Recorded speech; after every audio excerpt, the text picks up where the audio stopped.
El Toque Mágico, un podcast para todos acerca de todo. Con Luis Hurtado y Francisco Cruz.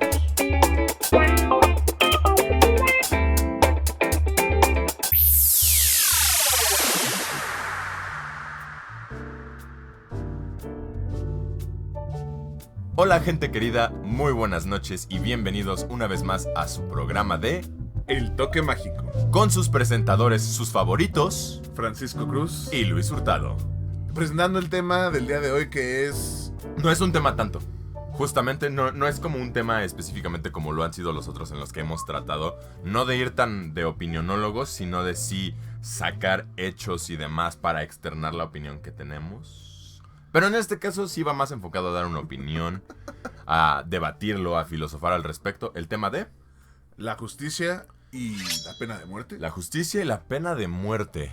Específicamente, el motivo por el cual este tema a mí me llamó la atención, yo fui el que lo sugirió, fue porque, pues bueno, sin entrar en mucha controversia, sin entrar en mucho detalle, definitivamente lo que pasó con la niña Fátima y sus asesinos es absolutamente lamentable, pero justamente eso, al menos a mí, me llevó a la reflexión de qué es lo que es la justicia por un artículo que vi en el que se está quejando la mujer esta, Ingrid me parece que se llama.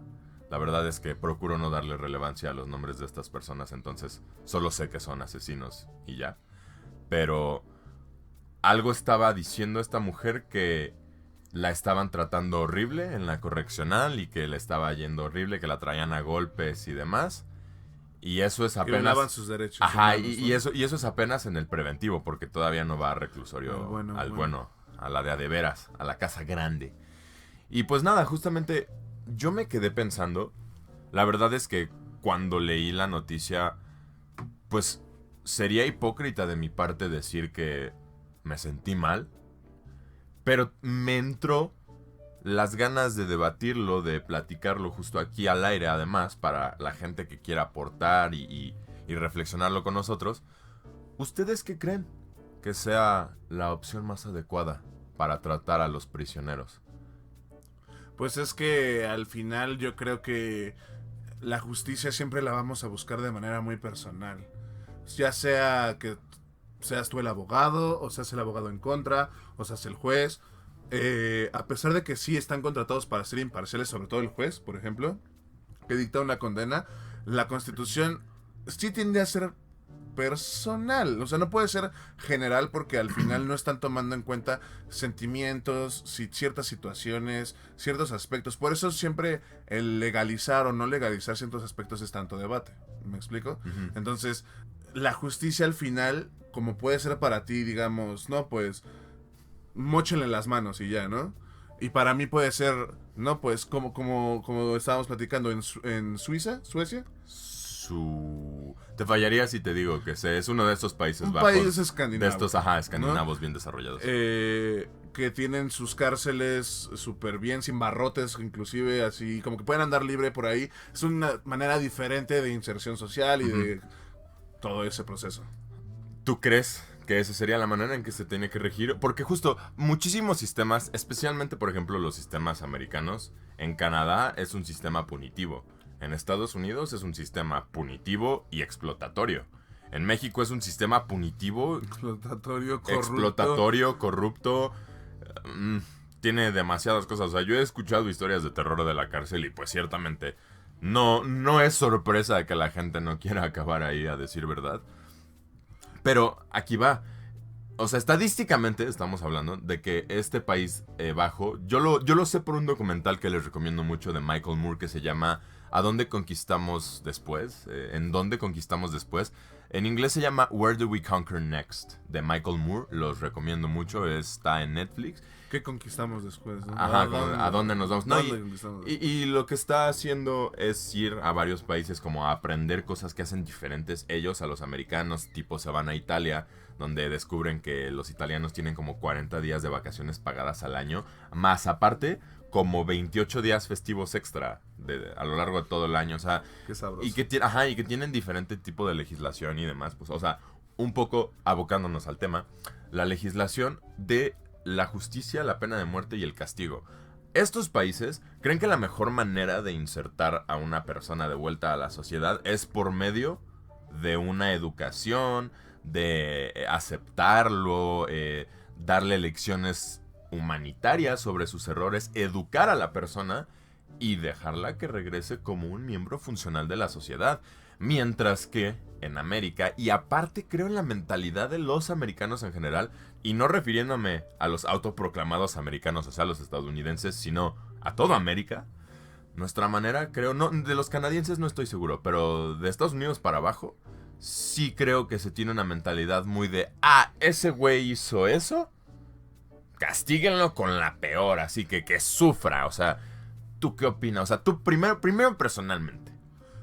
Pues es que al final, pues personalmente no tengo una opinión tal cual porque siento que depende mucho del crimen. Ok. Entonces... Y la ley no puede andar escatimando porque no tiene tiempo de andar viendo en qué crimen es, qué cosa estás. Sí, o sea, sí hay una sentencia diferente, ¿no? No es lo mismo robarte un pan y violar o asesinar a una persona. Sin embargo, muchas veces termina siendo la sentencia invertida. Le dan más tiempo al que se robó un pedazo de pan por no tener recursos y dejan libre al que asesinó a 20 personas, ¿no? Yo creo que depende mucho del lugar en donde se basa el sistema judicial, porque tomamos los ejemplos de Italia, de Suiza, Suecia, el que sea, son países con una demografía muy menor a la nuestra. La cantidad de gente que entra es mucho menor a la que entra en las nuestras. O sea, en una cárcel, por ejemplo, como la de Monterrey, la de Topo Chico y estas cárceles que se sobresaturaron. O sea, porque no es saturarse, pero esas se sobresaturaron. O sea, había gente durmiendo colgada como Cristo, así en la ventana, de que ya no podían ni acostarse en el piso, ¿no? Entonces, es tanta la cantidad de personas que entran en este sistema penitenciario que se vuelve imposible, por la falta de recursos, el poder poner un tipo de sistema como los de primer mundo. Ok, ahí en torno a lo que piensas que se puede hacer o no, más bien, con el sistema de justicia mexicano. Pero, ¿qué opinas de respecto a estas personas el trato idílico? Nuevamente, aquí que nos encanta manejarnos en el programa con las cosas que nunca van a pasar. Ok, supongamos que Latinoamérica tiene la infraestructura / capital y están dispuestos sabiamente a invertir en ello para que esto se haga adecuadamente. ¿Qué tipo de programa social sería el que pondrías tú para la reinserción social de estos criminales? ¿Tendrías una ley que la modificarías en torno, como dijiste, al crimen que se comete? ¿Serías flexible con, por ejemplo, ladrones pero de mano dura con asesinos y secuestradores? ¿Cómo mantendrías tú tu sistema de justicia en tu mundo idílico? Es que, por ejemplo, me quedo pensando y siento que es muy difícil poder dictar una sentencia. O sea, yo me quedo pensando en los jueces y por qué un caso requiere de tantas personas para armarse. No nada más es el juez y las dos personas del crimen, ¿no?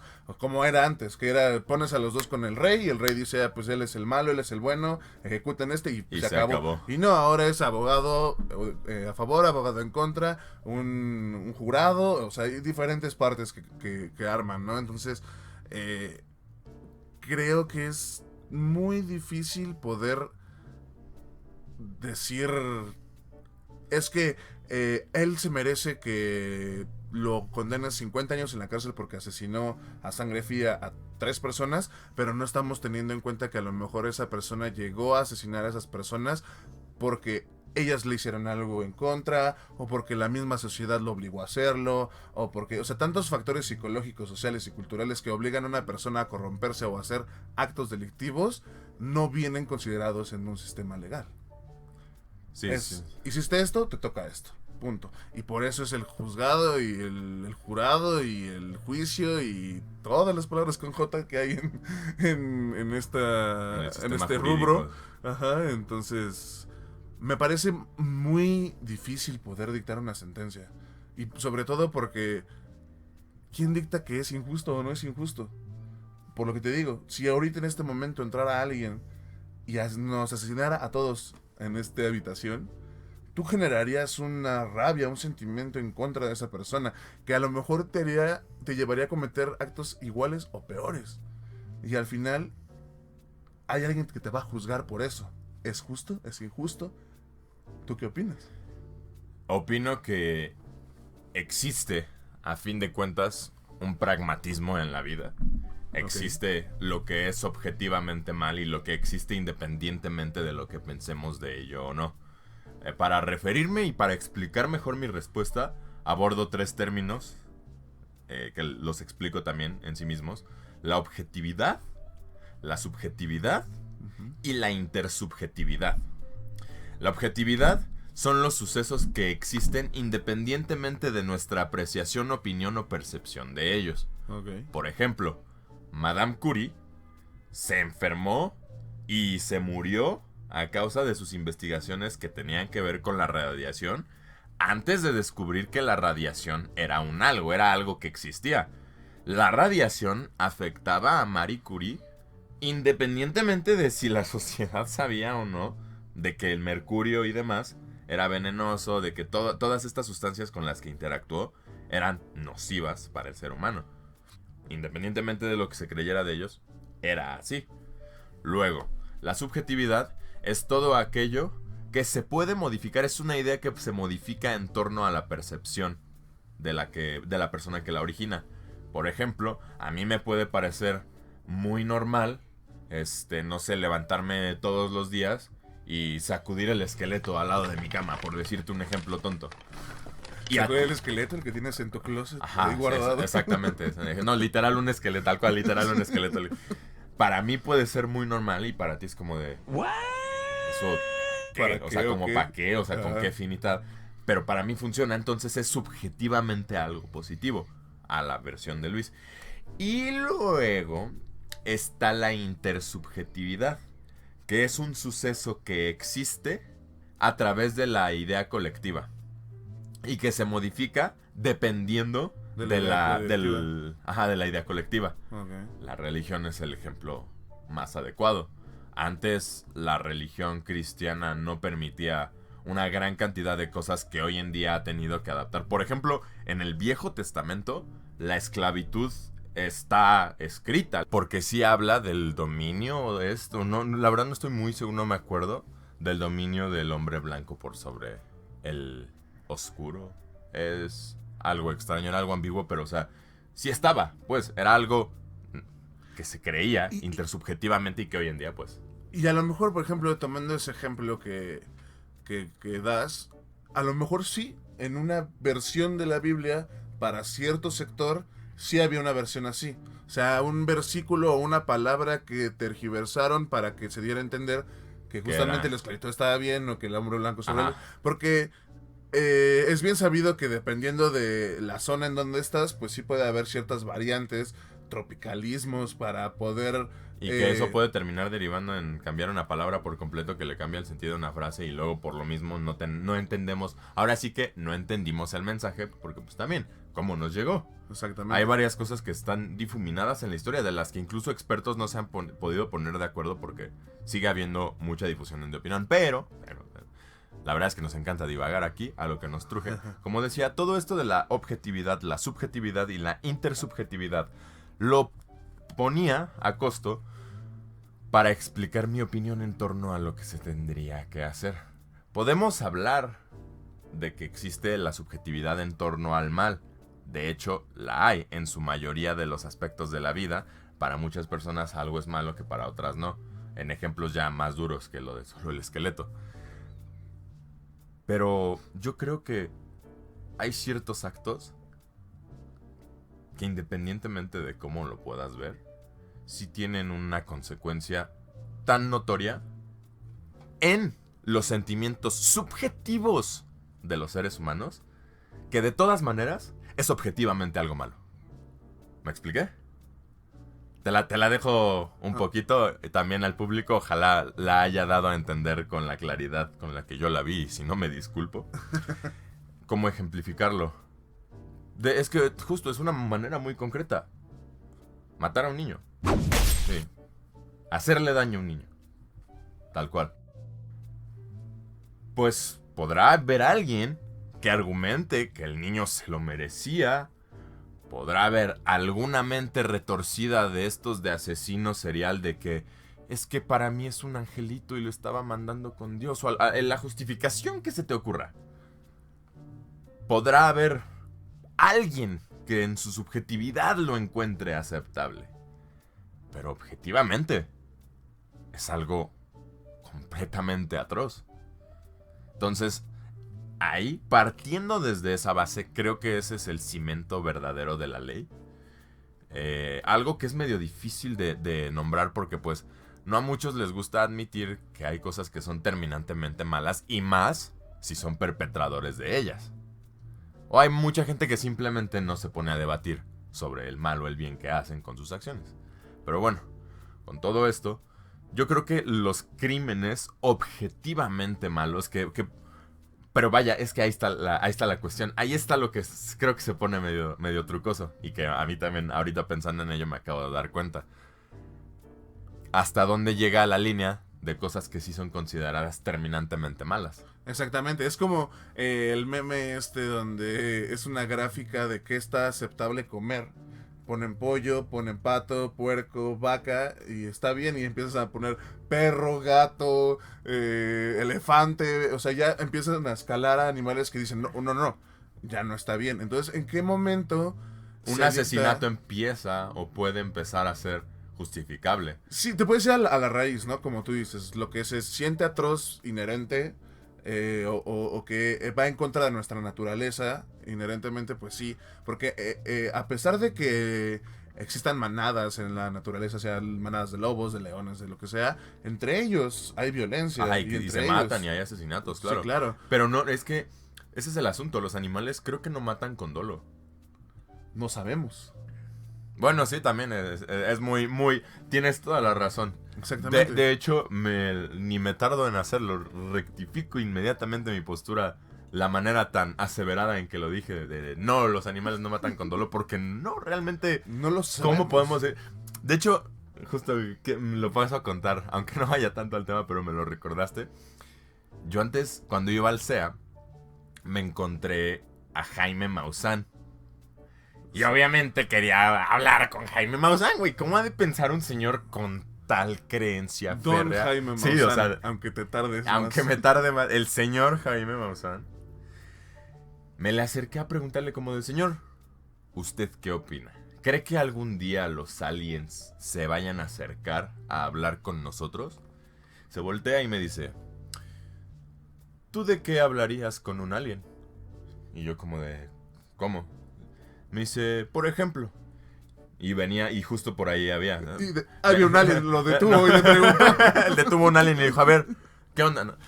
Se voltea, me señala unas hormigas y me dice, piensa por ejemplo en las hormigas. Tú puedes verlas y crees que entiendes su comportamiento, me dice. Pero realmente tú no sabes nada de lo que piensa una hormiga ni entiendes su mundo porque no puedes ver el mundo como lo ve una hormiga, desde donde lo ve la hormiga, desde todas las cosas que entiende la hormiga, que necesita la hormiga, etc, etc, etc. Para los aliens, nosotros somos hormigas. Y bueno, esto te lo paso a contar como por lo que me dijiste de que cómo sabemos nosotros si los animales matan con dolo.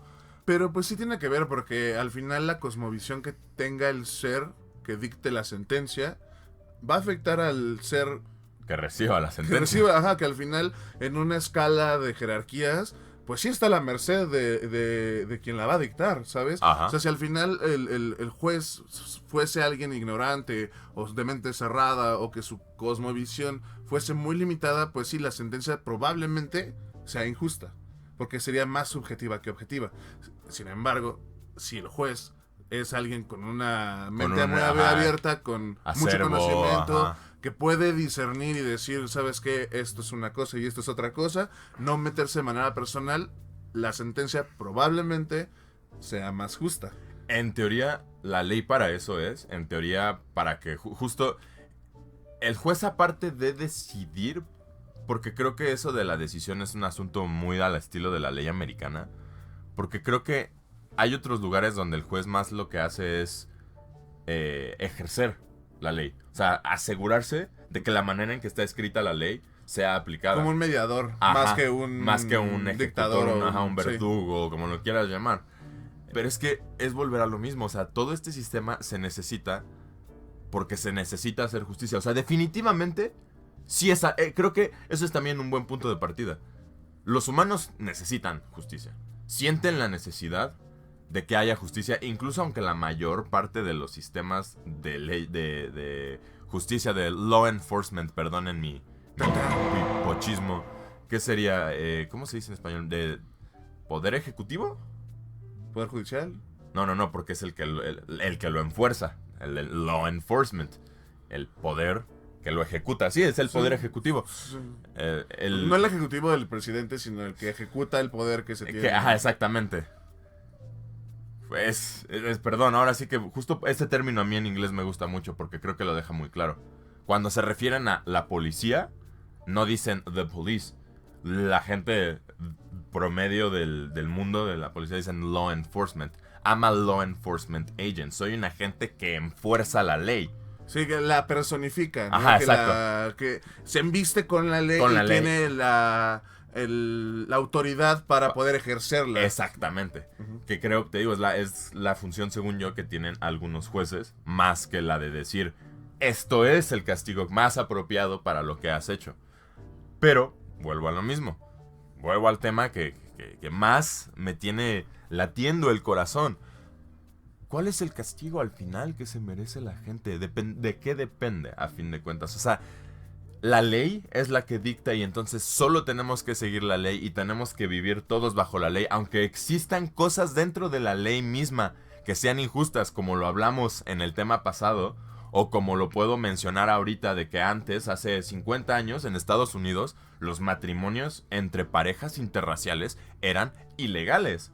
Es algo que pues tú y yo ahorita decimos como de neta, o sea, ¿de veras existía una ley detrás de ello? Pero es que también es volver al otro asunto que medio está ahí entre hilos. La moralidad no está moral como aferrada, sino...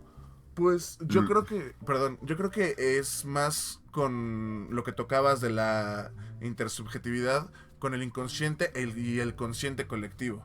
En el momento en el que todo el colectivo, toda la gente que va a estar regida bajo esta constitución o estas leyes, están de acuerdo con que así es la manera en la que vamos a vivir, es que se dictan esas leyes y se establecen. En el momento en el que el inconsciente y el consciente colectivo se modifican por X situación, cierto evento, entonces genera lo que estamos viendo actualmente. Marchas feministas, marchas LGBT, bla, bla, bla, que están diciéndonos, ¿saben qué? Hace 100 años la sociedad dictaba que así nos veíamos. Pues ¿qué creen? Que ya no son hace 100 años, ya es el presente y ahora nuestro consciente colectivo es de esta manera. Y entonces se hacen reformas dentro de las leyes para que se vea como vemos la sociedad actualmente. En 100 años seguramente esas leyes van a volver a cambiar y se van a seguir adaptando a como nos marca este consciente colectivo. Sin embargo, la pregunta real es, ¿este consciente colectivo lo formamos nosotros o nos lo es impuesto? Justo es lo que yo estaba por mencionar, que de hecho nos seguimos saliendo del tema, pero es que eso es lo padre, lo que nos gusta de agarrar un tema random que terminamos derivándole en todas las como acepciones filosóficas. Y en este caso, por ejemplo, lo del consciente colectivo y lo del inconsciente y demás, pues yo, por ejemplo, como me quejaba en el tema pasado, yo me vi obligado a nacer en un sistema económico con el que no estoy del todo de acuerdo. Me beneficio de él, nos beneficiamos del capitalismo, sí. Pero luego la idea de pensar que hay gente que haciendo un trabajo que se parte en el lomo reciben una remuneración miserable, yo eso lo detesto. Yo eso lo desprecio con todo mi ser porque tengo tantitita empatía. Sin caer en hipocresías estas de tipo whitezican, de estarme tomando fotos con niños indígenas para verme cool o la verdad no sé qué tengan en la mente estas personas. Sin estas pretensiones, no. Objetivamente, escuchar el salario que le pagan a una persona por un trabajo que yo de imaginarme hacer, prefiero morirme. Yo, Luis Hurtado, pues sí digo, no manches. ¿cómo puede ser que el sistema esté hecho así? ¿Qué reformas? Justo también, esa es otra cosa de la justicia. ¿Qué reformas deberían hacerse o qué leyes o de qué manera podrían aplicarse los castigos o las venganzas o la justicia necesaria a las personas que mantienen el sistema y a un buen de personas así? ¿Qué justicia les toca? Porque ahorita solo hemos hablado de criminales pensando entre comillas de los criminales estos de el malandrito que agarran con una pistola en una combi del Edomex o cosas así. O sea, es como me imagino el ladrón o el delincuente en el que estábamos pensando. Pero, ¿qué otro tipo de delincuentes hay? ¿No crees que también existan delincuentes morales, por ejemplo? ¿Morales? Que deberían ¿Como ser... Julian Assange? No, porque justo yo creo que al contrario, Julian Assange es lo opuesto. Ese güey es un delincuente legalmente a los ojos de Estados Unidos, pero un delincuente moral no en lo absoluto porque está revelando las turbias cosas que tienen ahí de trasfondo.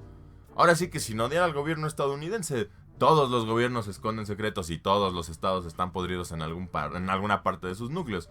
Si no, pues no podrían mantenerse como se mantienen administrando a estas personas en Pues posiciones favorables. yo al final creo que tiene mucho que ver con el tema que tocamos la semana anterior, la estructura gubernamental, económica, social. Para poder mantener esa estructura, el sistema judicial tiene que funcionar a favor de esa estructura.